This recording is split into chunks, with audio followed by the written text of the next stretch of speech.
রোজ রোজ বাচ্চারা কেক খেতে চাইলে দোকান থেকে 10 টাকা দিয়ে সেই ছোট্ট ছোট ব্রিটানিয়া কেক না কিনে দিয়ে বাড়িতে থাকা উপকরণ দিয়ে তোমরাও কিন্তু এই ধরনের জেব্রা কেকগুলো তৈরি করে রেখে দিতে পারো, যেগুলো বাচ্চাদের টিফিনেও দিতে পারবে আর বিকেলবেলা চায়ের সঙ্গেও খেতে পারবে। সত্যি বলছি বন্ধুরা, খেতে কিন্তু ভীষণ মজার হয় এই কেকগুলো।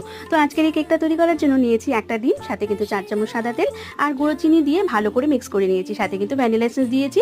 এরপর কিন্তু শুকনো উপকরণের জন্য আমি এখানে 1.5 কাপ মতো ময়দা, হাফ চামচ বেকিং পাউডার, অল্প লবণ, অল্প দুধ দিয়ে ব্যাটারটাকে তৈরি করে নিয়েছি। এবার কিন্তু অল্প ব্যাটার একটা পাত্রে তুলে নিয়ে তার মধ্যে কিন্তু সামান্য একটু কোকো পাউডার আর অল্প দুধ দিয়ে সেই ব্যাটারটাকেও রেডি করে এবার কিন্তু একটা টিফিন বক্সের মধ্যে আমি এখানে বাটার পেপার লাগিয়ে নিয়েছি। তোমাদের কাছে না থাকলে নর্মাল পেপারও লাগাতে পারো। এবার কিন্তু অল্প অল্প ব্যাটার দিয়ে কিন্তু দুটো ব্যাটার পরপর দেওয়ার পর আমি এটাকে 30 মিনিটের মতো লো ফ্লেমে বেক করে নিয়েছিলাম। তো দেখো ফুলে এটা কিন্তু অনেকটাই বেরিয়ে এসেছিল।